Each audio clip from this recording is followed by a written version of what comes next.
इथं आलेल्या सर्व पत्रकार बंधू आणि भगिनींचा मी मनापासून आभार व्यक्त करतो। युवा संघर्ष यात्रा आणि त्या यात्रेमध्ये असणारे सर्व युवा यांच्या वतीने सुद्धा मी आपल्या सर्वांचे आभार व्यक्त करतो। 2 ऑक्टोबर रोजी आदरणीय पवार साहेबांशी चर्चा झाल्यानंतर त्यांच्या आशीर्वादाने दुसऱ्या दिवशी म्हणजे 3 ऑक्टोबरला आपण युवा संघर्ष यात्रे करणार असं जाहीर केलं आणि त्यासाठी प्रेस कॉन्फरन्स घेतली होती। त्या प्रेस कॉन्फरन्समध्ये आपण सर्वजण आलात। आपापल्या मीडिया चॅनलच्या आणि प्रेसच्या मदतीने युवांचे प्रश्न आणि युवांनी चालू केलेली ही यात्रा याला आपण मोठ्या प्रमाणात प्रसिद्धी दिली, ताकद दिली। त्यासाठी सर्वच युवकांच्या वतीने मी आपल्या सर्वांचे आभार व्यक्त करतो। त्या दिवशी आपण युवा संघर्ष यात्रा करणार असं जाहीर केलं होतं आणि असंही सांगितलं होतं की थोड्याच दिवसात यात्रा कुठल्या कुठल्या तालुक्यातून जाणार, त्याचा कसा प्रवास असणार, त्याच्याचबरोबर आपल्या सर्वांच्या उपस्थितीमध्ये काही युवांच्या हस्ते युवा संघर्ष यात्रेची जी ऑफिशियल वेबसाईट आहे ती आज इथं लॉन्च केली जाणार आहे। या सगळ्या गोष्टी होण्यापूर्वी मी परत एकदा युवा संघर्ष यात्रेचं उद्दिष्ट, विचार हे आपल्या सर्वांना काही मिनिटांमध्ये सांगण्याचा प्रयत्न इथं करतो। मी स्वतः ग्रॅज्युएट आहे। व्यावसायिक क्षेत्रामध्ये काही वर्ष मी काम केलेलं आहे आणि आत्ता सुद्धा काम करतो। काम करत असताना सगळ्याच गोष्टी खूप सहज पद्धतीने मला मिळाल्यात असं नाही। व्यक्तिगत जीवनामध्ये माझ्यासारख्या युवाला सुद्धा अनेक वेळा संघर्ष करावा लागलेला आहे। बँकेचं एखादं लोन मिळवण्यासाठी, कारखाना वेळेवर सुरू करण्यासाठी, सुरुवातीच्या काळामध्ये कंपनीला आर्थिक अडचण असताना तिथं असणारे जे सर्व माझ्या कंपनीचे एम्प्लॉईज, कामगार होते, त्यांचा वेळेवर पगार देण्यासाठी सुद्धा माझ्यासारख्या त्यावेळेस छोट्या व्यावसायिकाला अनेक अडचणी सोसाव्या लागलेल्या आहेत। पण सहसा एखाद्या मोठ्या कुटुंबातून आपण जेव्हा येतो तेव्हा त्या व्यक्तीला सगळ्याच गोष्टी सहजपणे मिळाल्यात असं आपण कुठेतरी समजतो। पण लोक जे समजतील ते समजू द्या, पण मी सुद्धा संघर्ष केलेला आहे। पण माझा संघर्ष काही प्रमाणात आपल्याला सोपा संघर्ष बोलावा लागेल, कारण का महाराष्ट्र विजन फोरम असेल, जिल्हा परिषदमध्ये मी जेव्हा आलो त्याच्याचबरोबर व्यावसायिक क्षेत्रामध्ये काम करत असताना तिथं असणाऱ्या कामगारांची जेव्हा मी चर्चा केली, जेव्हा शुगर फॅक्टरीची सुरुवात झाली त्यावेळेस फडामध्ये जाऊन ऊसतोड कामगारांच्या घरी जाऊन त्यांच्याशी संवाद साधून कॉन्ट्रॅक्ट करायचा असेल, त्यांच्या अडचणी समजून घ्यायच्या असेल, त्याच्याचबरोबर जेव्हा केव्हा सामाजिक क्षेत्रामध्ये काम मी करायचो तिथे असणाऱ्या लोकांची चर्चा करायचो, युवकांची चर्चा करायचो। सृजन फाउंडेशन असेल, इतरी ज्या ज्या व्यासपीठावर मी गेलो जिथं युवकांशी संवाद साधला, हा सगळा संवाद साधल्यानंतर व्यक्तिगत माझ्यासारख्याचं मत असं झालेलं आहे, युवकांचे प्रश्न हे प्रखर पद्धतीने राज्यकर्ते कधीही मांडत नाहीत। आज जर आपण बघितलं, महाराष्ट्र असू द्या नाही तर देश असू द्या, ऑफिशियल आकडा कुठलाही असला पण लपलेली जी अनएम्प्लॉयमेंट आहे, बेरोजगारी आहे आणि ऑफिशियल आकडा, हे दोन्ही गोष्टी आपण जर एकत्रित केल्या तर आज बेरोजगारीचं प्रमाण आपल्या या देशामध्ये, राज्यामध्ये 30% जास्त आहे. हे आपण सर्वांनी समजून घेतलं पाहिजे. मी जे म्हणालो की लपून असणारं बेरोजगारीचं प्रमाण म्हणजे काय, त्याला आपण डिस्गाइज अनएम्प्लॉयमेंट म्हणतो. एखाद्या कष्टकरू रिक्षा चालकाने आपल्या मुलाला नाही तर मुलीला जर इंजिनियर बनवलं असेल, पण इंजिनिअरिंगची डिग्री घेऊन सुद्धा जर काम हाताला मिळत नसेल आणि त्या मुलाली जर ठरवलं की वडिलाला रिक्षा चालवायला मदत करावी, त्याची इच्छा नसते पण तरी रिक्षा चालवावी लागते, त्याला आपण डिस्गाइज अनएम्प्लॉयमेंट म्हणतो. तसंच एखाद्या वडिलाचा चहाचं जर दुकान असेल नाही तर स्टॉल असेल, त्याच्या मुलाला समजा MBAची डिग्री त्या वडिलांनी कष्ट करून मिळवून दिली असेल, त्याच्यामध्ये वडिलाचा सुद्धा, आई वडिलांचा तेवढाच वाटा असतो जेवढा मुलाचा असतो, आणि मग त्या मुलाला नाही तर त्या मुलीला हाताला काम मिळत नाही, म्हणून आई वडिलांनी चालू केलेल्या चहाच्या स्टॉलवर जर ते काम करत असतील, त्याला आपण डिस्गाइज अनएम्प्लॉयमेंट म्हणतो. सरकारी आकड्यामध्ये हा जो आकडा आहे तो धरला जात नाही. ज्यांना हाताला काम नाही, आज कुठेही ते काम करत नाही, तोच आकडा धरला जातो. पण डिस्गाइज अनएम्प्लॉयमेंट आपण जर घेतली तर ती खूप मोठ्या प्रमाणात आहे. आणि एम्प्लॉयमेंटचा पण जर विषय आपण घेतला तर त्याचंही प्रमाण आज खूप मोठ्या प्रमाणात वाढत चाललेलं आहे. मी MBA बद्दल बोलणार नाही, कॉमर्स बद्दल बोलणार नाही, इंजिनिअरिंग बद्दल बोलतो. आज आपल्या या महाराष्ट्रातून दरवर्षी 1.5 लाखपेक्षा जास्त मुलं आणि मुली इंजिनियर बनून बाहेर निघत आहेत. पण यांच्यामध्ये केंद्रीय यंत्रणेच्या माध्यमातून केलेल्या सर्वेप्रमाणे 48% मुला मुलींना हाताला काम मिळत नाही. म्हणजे 48% इंजिनियरला आज बेरोजगारीचा सामना करावा लागतोय. मग ह्यातले अनेक मुलं मुली आज स्पर्धा परीक्षेकडे वळत आहेत, पण तिथे सुद्धा गोंधळाचा कारभार हा सरकारच्या माध्यमातून केला जातो. एकतर परीक्षा वेळेवर घेतल्या जात नाहीत, भरती वेळेवर होत नाही, किती भरती करणार आहे याच्याबद्दल कोणालाही माहीत नसतं. परीक्षा झाल्यानंतर निकाल वेळेवर लागत नाही, वेळेवर निकाल लागल्यानंतर नियुक्ती वेळेवर केली जात नाही. त्याच्याचबरोबर ही जी स्पर्धा परीक्षेची जी भरती आहे सरकारची, त्याच्यामध्ये मोठ्या प्रमाणात करप्शन हे आज आपल्या सर्वांना बघायला मिळतंय. त्याच्याचबरोबर तलाठी भरती आणि इतरही भरतीसाठी आज गरीब मुला मुलींकडनं 1000 रुपये वसूल केले जातात. आमच्या सगळ्यांची हीच मागणी आहे की MPSCच्या ज्या परीक्षा असतात त्या वेळेवर व्हाव्या. त्याच्याचबरोबर MPSCला सक्षम करून सर्वच परीक्षा MPSCच्या मदतीने त्या ठिकाणी व्हाव्यात. प्रायव्हेट यंत्रणा जी वापरली जाते ती अजिबात कुणीही वापरू नये. तलाठी भरतीचा विषय जर आपण घेतला तर अनेक युवांचं असं मत आहे, एका पदासाठी 20 ते 25 लाख रुपये घेतले गेले आणि अशा पद्धतीने आर्थिक व्यवहार जर तिथं होत असेल तर गरीब कुटुंबातल्या होतकरू विद्यार्थ्यांचं काय, मुला मुलींचं काय, असा प्रश्न आज निर्माण होतोय.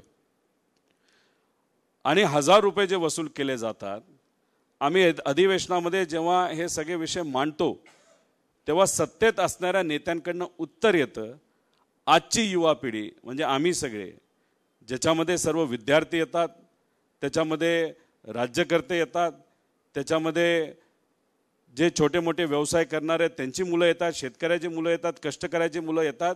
राज्यकर्त्यांचं म्हणणं आहे की ही युवा पिढी आज सिरियस नाही. त्यानंतर MIDC असेल, अनेक तालुक्यांमध्ये MIDC आहे, पण तिथं नवीन कंपन्या आलेल्या नाहीत आणि ज्या भागामध्ये नवीन MIDC यावी यासाठी प्रयत्न केले जातात त्याच्यामध्ये सुद्धा राजकारण केलं जातं, जसं माझ्या मतदारसंघामध्ये आज चालू आहे। मग MIDC नाहीतर तिथं येणाऱ्या जे काही व्यवसाय असतील त्याच्यातून सुद्धा जर मुलामुलींना हाताला काम मिळणार असेल तर त्यातूनच त्यांचं कुटुंब हे चालू शकतं। पण गेल्या काही वर्षांमध्ये आपण जर बघितलं तर अनेक मोठे प्रोजेक्ट हे आपल्या राज्यामध्ये न राहता आपल्या राज्याच्या बाहेर जाताना आपण सर्वांनी बघितलेले आहेत। एखाद्या व्यक्ती जेव्हा डिग्री घेतो आणि आत्ता लगेचच त्याला नोकरी मिळत नसेल आणि त्याला 6-7 महिने जर जात असतील तर जेव्हा केव्हा 1 वर्षाने इंटरव्ह्यूला ती व्यक्ती जाते तेव्हा तिथं असणारी कंपनी विचारते वर्षभर केलं काय, आणि मग त्याला उत्तर त्यांना मिळत नाही आणि मग कंपनी कुठेतरी नेगेटिव्ह विषय मनामध्ये घेऊन कदाचित या मुलामध्ये क्षमता नसेल या मुलीमध्ये क्षमता नसेल म्हणून यांना नोकरी मिळाली नाही, मग आपण कशाला द्यायची। याच्यामुळे बेरोजगारी खूप मोठ्या प्रमाणात आपल्या या राज्यामध्ये वाढत चाललेली आहे। धोरणांबद्दल बोला तर सरकार धोरणांबद्दल बोलत नाही। तुम्ही IT धोरण आणत असताना फक्त मोठ्या शहरामध्ये IT कशी येईल यासाठी धोरण करता, पण सोलापूर असेल, कोल्हापूर असेल, नगर, नागपूर, नाशिक, नवी मुंबई इथे सुद्धा IT आणण्यासाठी एक वेगळं धोरण आपल्याला करावं लागेल, पण याच्याबद्दल चर्चा केली जात नाही। आणि जेव्हा केव्हा आम्ही एखादा प्रश्न घेतो ज्याच्यामध्ये युवकांचा असू द्या नाही तर कुठेही असू द्या, आम्ही आमदार म्हणून जेव्हा बोलत असतो तेव्हा नेहमी आमचं वय काढलं जातं। तुम्ही फार तरुण आहात, तुम्हाला काही कळत नाही, तुम्हाला राजकारणामध्ये अजून खूप काही शिकायचं आहे। पण जेव्हा आम्ही युवकांशी संवाद साधतो, युवकांनी दिलेले हे सर्व जे मुद्दे आहेत ते आम्हाला महत्त्वाचे वाटतात। वय हा फॅक्टर नाही, तुम्ही लोकांना समजून घेताय का, लोकांपर्यंत पोहोचताय का, का फक्त AC मध्ये बसून अधिकाऱ्यांची चर्चा करून तुम्ही निर्णय घेताय, याच्यामध्ये खूप मोठा फरक आहे। हे सरकार AC मध्ये बसून अधिकाऱ्यांची चर्चा करून धोरण बनवते। जर खऱ्या अर्थाने लोकांचा हिताचा निर्णय घेणारं, विश्वासात घेऊन निर्णय घेणारं हे सरकार असतं तर सामान्य कुटुंबातल्या मुलामुलींकडनं 1000 रुपये घेतले नसते, ते रिफंड केले असते। तसंच आपण जर बघितलं MPSC मध्ये सुद्धा मोठ्या प्रमाणात जे काही सरकारी गोष्टी असतात, नियुक्त्या असतात, त्याच्यामध्ये गोंधळ मोठ्या प्रमाणात आहे। आणि हा एक नवीन कॉन्सेप्ट या सरकारने काढलेला आहे, तो म्हणजे कॉन्ट्रॅक्टवर भरती करण्याचा कॉन्सेप्ट। कॉन्ट्रॅक्ट कंपन्या कोणाच्या आहेत याचा अंदाज आपल्या सर्वांना आहे। तुम्ही जर कॉन्ट्रॅक्ट भरती तिथं चालू करत असाल तर त्याच्यामुळे युवकांचा खूप मोठ्या प्रमाणात नुकसान होऊ शकतं। काही जण म्हणतात आधीच हे काढलं होतं GR, आता हा जुना GR आहे, तसं नाही आहे। आत्ताचे जे राज्यकर्ते आहेत ते खऱ्या अर्थाने खोटं बोलतात। कुठेतरी पूर्वीच्या सरकारने हा GR काढला म्हणून याच्यावर कुणीच बोलायचं नाही असं असेल तर त्या गोष्टीचा आम्ही निषेध करतो। आधीचं सरकार असो नाही तर आत्ताचं सरकार असो, खऱ्या अर्थाने युवकांसाठी आणि सामान्य लोकांसाठी काम करणारा सरकार असेल तर आम्ही त्याला पाठबळ देऊ, आम्ही त्यांच्याबरोबर राहू, आम्ही त्या गोष्टीचा पाठिंबा देऊ। पण तुम्ही धोरण काढत असताना त्याच्यामध्ये जर व्यावसायिकांचा विचार जास्त करत असाल आणि युवांचा जर करत नसाल तर त्याचा विरोध 100% आम्ही सर्वजण करू।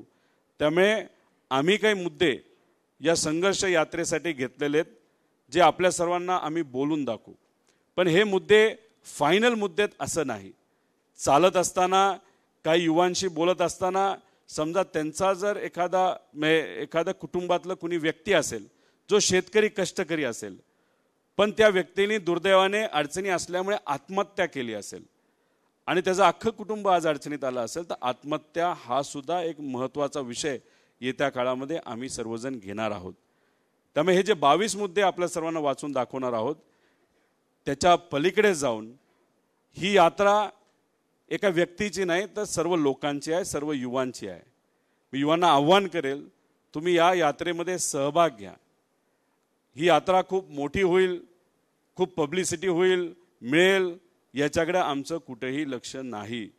महत्त्वाचं काय, 800 किलोमीटर चालायचं, युवकांच्या हिताचे मुद्दे घ्यायचे, सामान्य लोकांचे मुद्दे घ्यायचे आणि जात असताना ज्या ज्या गावामध्ये जाऊ, ज्या ज्या लोकांशी बोलू, त्यांच्याकडनं आम्हाला काही गोष्टी समजून घ्यायच्यात. आम्हाला सगळ्याच गोष्टी सांगायच्यात असं नाही, आम्हाला समजून घ्यायचं आहे. समजून घेतल्याशिवाय तुम्ही निर्णय घेऊ शकत नाही, तुमच्या विचारामध्ये प्रगल्भता येऊ शकत नाही. आणि ती आमच्या विचारामध्ये प्रगल्भता यावी, आम्हाला लोकांचे विषय समजून घेता यावेत, यासाठी ही यात्रा आम्ही सर्वांनी मिळून काढलेली आहे. याच्यामध्ये जे मुद्दे आम्ही घेत आहोत त्याच्यामध्ये कंत्राटी भरती शासन निर्णय हा मागे घेण्यात यावा, परीक्षा शुल्क माफी व घेतलेले शुल्क हे परत करण्यात यावे, पेपर फुटीवर कडक कायदा हा आपल्या राज्यामध्ये आलाच पाहिजे. सर्व भरती प्रक्रिया राज्य सेवा आयोगाच्या माध्यमातून करावीत. स्पर्धा परीक्षा नियुक्तीची कालमर्यादा निश्चित करावी. शासकीय नोकरीच्या भरती प्रक्रियेतील भ्रष्टाचार हा रोखावा. रखडलेल्या भरती प्रक्रिया त्वरित पूर्ण कराव्यात. रिक्त शिक्षकांची सर्व पदे त्वरित भरण्यात यावेत. 60,000 रिक्त पदे आहेत. तसंच सरकार कदाचित 18,000 भरती करणार आहे आणि बाकीचे सर्व कॉन्ट्रॅक्टवर शिक्षक घेतले जाणार आहे. याचा निषेध आम्ही सर्वांनी केलेला आहे. युवकांच्या समस्यांसाठी युवा आयोग असावा. जसा महिला आयोग आहे तसा युवकांचा आयोग असावा. कारण का आज आपल्या देशामध्ये 60% लोकसंख्या ही युवा लोकसंख्या आहे. प्रयोगशील युवा शेतकऱ्यांसाठी विशेष योजना असावी. कारण का आज जी शेतकऱ्यांमध्ये आत्महत्या होत आहे त्याच्यामध्ये मोठं प्रमाण हे युवा शेतकऱ्यांचं आहे. त्यामुळे या बाबतीत शासनाने योग्य असा निर्णय घेण्याची जरूर आहे. 2 वर्षापेक्षा अधिक काळ बेरोजगार असलेल्या युवकांसाठी आणि त्यांनी जर एज्युकेशन लोन घेतलं असेल, ते एज्युकेशन लोनवरचं सर्व व्याज हे सरकारकडनं भरलं गेलं पाहिजे अशी मागणी आमच्या सर्वांची आहे. काही लोक म्हणतील असं का? कारण का नोकरी मिळावी, इथं इन्व्हेस्टमेंट यावी, इथं शासनाच्या माध्यमातून नोकर भरती व्हावी, याला पूर्णपणे सरकार जबाबदार आहे. इन्व्हेस्टमेंट येत नसेल आणि त्यामुळे युवांना जर हाताला काम मिळत नसेल आणि त्यांच्या कुटुंबाने त्यांनी जर एज्युकेशन लोन घेतलं असेल तर ते भरत असताना त्याचं जे व्याज आहे ते सरकारकडनं माफ व्हावं अशी मागणी युवांच्या वतीने आम्ही सर्वजण करतो. तसंच नोकरदार महिला व विद्यार्थिनींसाठी जिल्हानिहाय दर्जेदार वसतिगृह उभारण्यात यावेत. महिलांच्या दृष्टिकोनातून अत्यंत महत्त्वाचा शक्ती कायदा, ज्या कायद्यामध्ये सायबर क्राईमसुद्धा आहे, तर तो कायदा लवकरात लवकर आणावा अशी विनंती आम्ही सरकारला तिथं करत आहोत. सारथी, बार्टी, महाज्योती, TRTI या संस्थेला सक्षमीकरण करून आज जे काही 250-300 कोटी दिले जातात ते सुद्धा वेळेवर मिळत नाही. त्याला सक्षमीकरण करून 1000 कोटीपेक्षा जास्त निधी या संस्थेला देण्याची जरूरत आहे. तसंच आदिवासी युवकांसाठी असणाऱ्या TRTI संस्थेला स्वतंत्र स्वायत्तता देऊन बार्टी आणि सारथीसारखं त्यांना सुद्धा वेगळा निधी देण्यात यावा. शाळा दत्तक योजना बंद करण्यात यावी. म्हणजे हे तर आश्चर्याचं धोरण या सरकारने घेतलेलं आहे. पण कदाचित या सरकारला येत्या काळामध्ये या सर्व शाळा प्रायव्हेट कराव्यात असं असावं. नाहीतर जी जमीन शासनाची आहे, जी जिल्हा परिषदची आहे, ती उद्या जाऊन कदाचित प्रायव्हेट कंपन्याला देण्याचा विचार हे सरकार करत असावं असं आम्हा सर्वांना वाटतं. महिलांच्या सायबर सिक्युरिटीचा विषय आम्ही घेतला. तसंच असंघटित क्षेत्रात काम करणाऱ्या युवकांसाठी रिस्किलिंग, अपस्किलिंग याच्यावर काम करण्याची जरूरत आहे. स्किल डिपार्टमेंट आहे, वेगळा विभाग आहे, पण त्याच्यामध्ये कुठंही रिस्किलिंगवर लक्ष दिलं जात नाही. दर 10 वर्षानंतर 60% नोकऱ्या आज ज्या आहेत त्या राहत नसतात. आणि अशा परिस्थितीमध्ये जर अशिक्षित नाही तर कमी शिकलेले जे काही युवा असतात, ज्यांना आज हाताला काम असतं, जसं टोल नाका आहे तिथं काही युवा काम करतात, पण नवीन टेक्नॉलॉजी आल्यानंतर ते काम 10 वर्षानंतर तिथं राहत नाही. याच्यासाठी या सरकारने त्याच्यावर काम करण्याची जरूरत आहे. तसंच छत्रपती संभाजीनगर, औरंगाबाद, नाशिक, अहमदनगर, नागपूर, कोल्हापूर, सोलापूर, नवी मुंबई या 2 टायर सिटीज आहेत. तिथं IT धोरण आणण्याची जरूरत आहे. IT कंपन्या तिथं याव्यात, यासाठी काही सवलती द्याव्या लागतील. ही जी मुलं मोठ्या शहरामध्ये येऊन काम करतात तिथं असणाऱ्या मुलींना तिथं काम मिळत नाही. अशासाठी एक वेगळं धोरण हे आणण्याची जरूरत आहे. तालुका स्तरावर MIDC स्थापन ज्या झाल्यात तिथं कंपन्या याव्यात आणि जिथं स्थापन झालेलं नाही तिथं स्थापन करण्यात याव्यात. आणि जर कोणी राजकारण करत असेल, जे केलं जात आहे, माझंच उदाहरण कर्जत जामखेडचं त्याच्यामध्ये आहे, ते कुठं ना कुठेतरी थांबलं पाहिजे. आणि अशा पद्धतीने इंडस्ट्रियल युनिट्स त्या तालुक्यामध्ये तिथे असणाऱ्या युवांना आणण्याची जरूरत आहे, असं आमच्या सगळ्यांचं मत आहे. राज्यातील प्रत्येक जिल्ह्यात विद्यार्थ्यांसाठी एक अद्ययावत वसतिगृह उभारण्यात यावे, कारण की ही सर्व युवा पिढी आज 10 बाय 10च्या खोल्यामध्ये 10-10, 20-20 जण राहतात. आणि अशा पद्धतीने हे जर वसतिगृह निर्माण झाले त्याचा फायदा तिथं येईल. तसंच राज्यातील क्रीडा विभागाला सक्षम करून होतकरू खेळाडूंना संधी दिली पाहिजे. छोटंसं उदाहरण जर आपण दिलं, छत्रपती अवॉर्ड जे आज काही खेळाडूंना दिलं गेलं, तिथं त्यांच्या पालकांना सुद्धा आत यायला दिलं गेलं नाही. अशा पद्धतीने हे सरकार काम करत आहे. आणि आज जे काही अवॉर्ड्स एशिया गेम्समध्ये मिळालेले आहेत त्यात आपल्या राज्याचा आकडा खूप मोठ्या प्रमाणात वाढला असता तर ते स्वागत करू शकलो असतो. पण कधीही तिथं युवा नाहीतर स्पोर्ट्स धोरण आपल्या राज्यामध्ये नसल्यामुळे अनेक होतकरू लोक आज अनेक गोष्टींपासून वंचित राहतात. अशा आमच्या सर्व मागण्या आहेत. पण ह्या मागण्या एवढ्याचपर्यंत राहतील असं नाही. 25 तारखेला आम्ही जेव्हा चालायला सुरुवात करू त्या दिवसापासून ते 7 तारखेला आम्ही जेव्हा नागपूरला पोचू त्यावेळेस जे जे काही नवीन प्रस्ताव हे तिथं असणाऱ्या संघटना असतील, लोक असतील, शेतकरी असतील, कष्टकरी असतील, छोटे मोठे व्यावसायिक असतील, युवा वर्ग असतील, शिक्षक वर्ग असेल, विद्यार्थी असतील, जे कोणी आम्हाला भेटतील ते सर्व मुद्दे घेऊन आम्ही अधिवेशनामध्ये ते मुद्दे मांडणार आहोत. आणि त्याच्यामुळेच या सरकारचं लक्ष त्याच्यावर कसं वेधता येईल यासाठी आम्ही सर्वजण प्रयत्न करणार आहोत. त्याच्याचबरोबर थोड्याच वेळात आपल्याला एक व्हिडिओ दाखवला जाईल, त्याच्यामध्ये आमची यात्रा कशी जाणार आहे, कुठपर्यंत जाणार आहे हे आपल्या सर्वांना दाखवलंच जाईल. पण बोलायचं झालं तर पुण्यापासून 24 तारखेला आशीर्वाद दिन म्हणजे 24 तारखेला खरं तर दसरा आहे. आपण महात्मा फुले वाडा, क्रांतिज्योती सावित्रीबाई फुलेंचा जो वाडा आहे तिथं सुरुवात करत आहोत. त्यानंतर लाल महालाला जाणार आहोत आणि एक छोटीशी सभा आदरणीय पवारसाहेबांच्या उपस्थितीमध्ये पुण्यामध्ये आपण घेणार आहोत, ज्याच्यामध्ये विद्यार्थी असतील, विद्यार्थी आदरणीय पवारसाहेबांसमोर बोलतील, त्यांची भूमिका मांडतील, मग साहेब बोलतील आणि मग संध्याकाळच्या वेळेस आम्ही हवेलीला जाऊन तुळापूरला दुसऱ्या दिवशीपासून आपली यात्रा सुरू करणार आहोत. आणि त्यानंतर जे जिल्हे आपण कव्हर करत आहोत असे 10 जिल्हे आहेत, ज्याच्यामध्ये पुणे, नगर, बीड, जालना, परभणी, हिंगोली, वाशिम, यवतमाळ, वर्धा आणि नागपूर. तालुके जे येणार आहेत हवेली, शिरूर, श्रीगोंदा, कर्जत, जामखेड, पाटोदा, बीड, गेवराई, घनसावंगी, जालना, परतूर, मंठा, सेलू, जिंतूर, तसंच सेनगाव, रिसोड, वाशिम, कारंजा, मंगरुळपीर, नांदगाव, तसंच चांदुर्रे, धामणगाव, वर्धा, सेलू, हिंगणा, काटोल, नागपूर आणि नागपूर शहर अशा पद्धतीने आपण हा प्रवास करणार आहोत.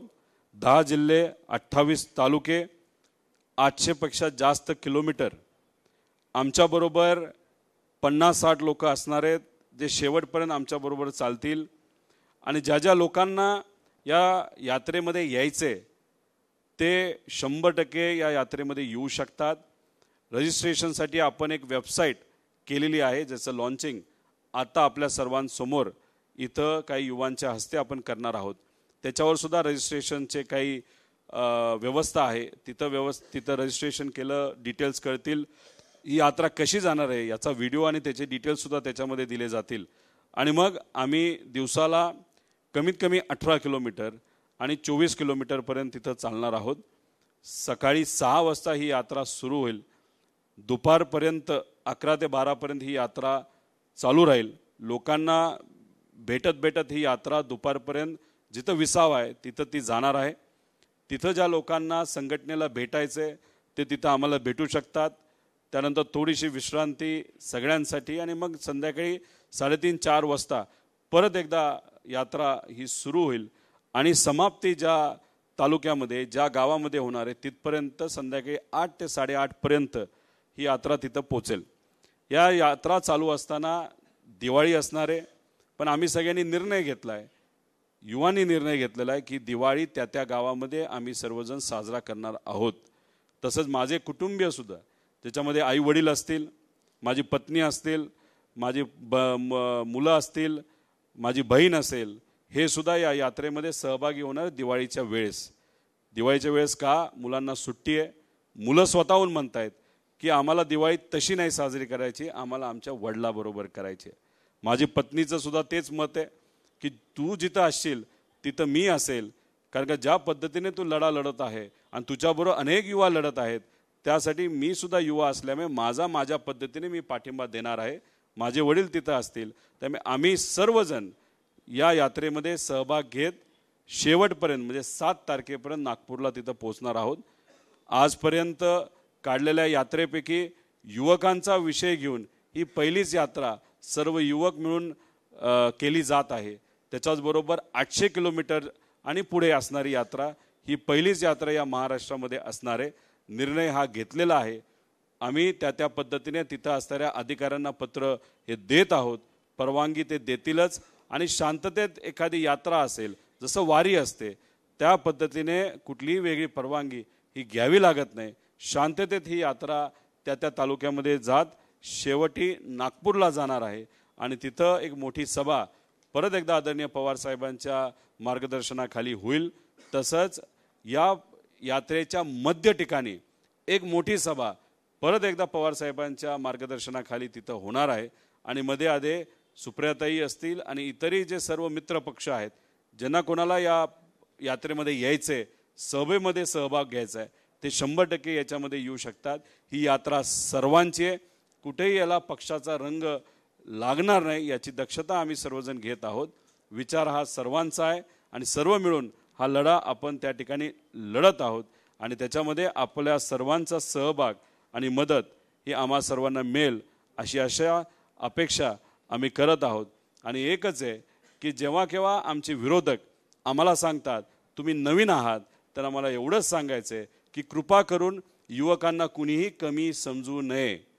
ज्या गोष्टीला कदाचित तुम्हाला अनेक वर्ष काही गोष्टी समजून घेण्यासाठी गेले असले, तरी युवा आज युवकांचे प्रश्न मांडण्यासाठी खूप वर्ष त्यांना काही गोष्टी समजून घ्यायला लागत नाही, फक्त युवकांमध्ये जावं लागतं, त्यांच्याशी संवाद साधावा लागतो आणि तो संवाद आम्ही सर्वजण मिळून घेत आहोत। त्यामुळे राजकारणामध्ये वयापेक्षा विचारसरणी महत्त्वाची असते, वयापेक्षा कशासाठी तुम्ही लढत आहात हे जास्त महत्त्वाचं असतं। आम्ही युवा वर्गासाठी लढत आहोत, महाराष्ट्राच्या जनतेसाठी लढत आहोत, महाराष्ट्र धर्मासाठी लढत आहोत आणि आम्ही हे लढत असताना जे युवा आम्हाला जोडतील त्यांचं आम्ही स्वागतच करू, पण हा लढा कायम तसाच चालू राहील एवढंच या ठिकाणी आपल्या पत्रकार परिषदेमध्ये सांगतो। आणि इथं असणारे जे युवा आलेत त्यांना मी विनंती करतो की आपली वेबसाईट आम्ही म्हणत आहोत, कारण सगळ्यांचं आहे की आपली वेबसाईट आपण लॉन्च करावी आणि मग त्यानंतर वेबसाईटबद्दल 2 शब्द मी सांगेल आणि मग आपले प्रश्न काय असतील तर त्याला आम्ही सर्वजण मिळून उत्तर देऊ।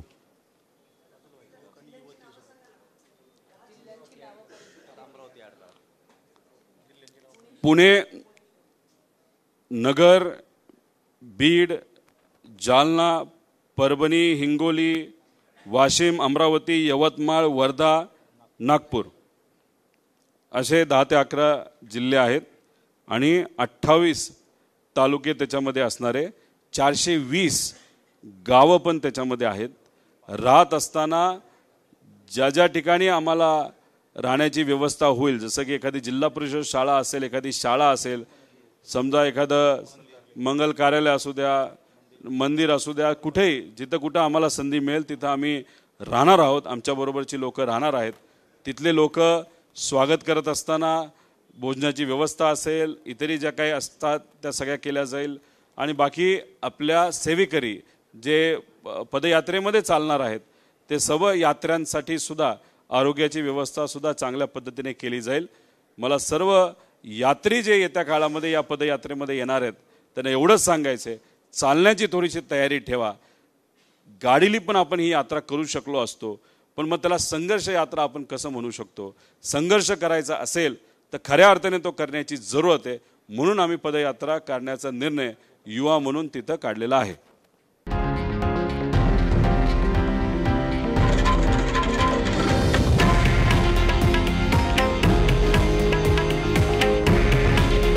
हे आहे देशातील नंबर 1 न्यूज नेटवर्क आणि आपण पाहत आहात TV9 मराठी. काळजी तुमची, हित महाराष्ट्राचं.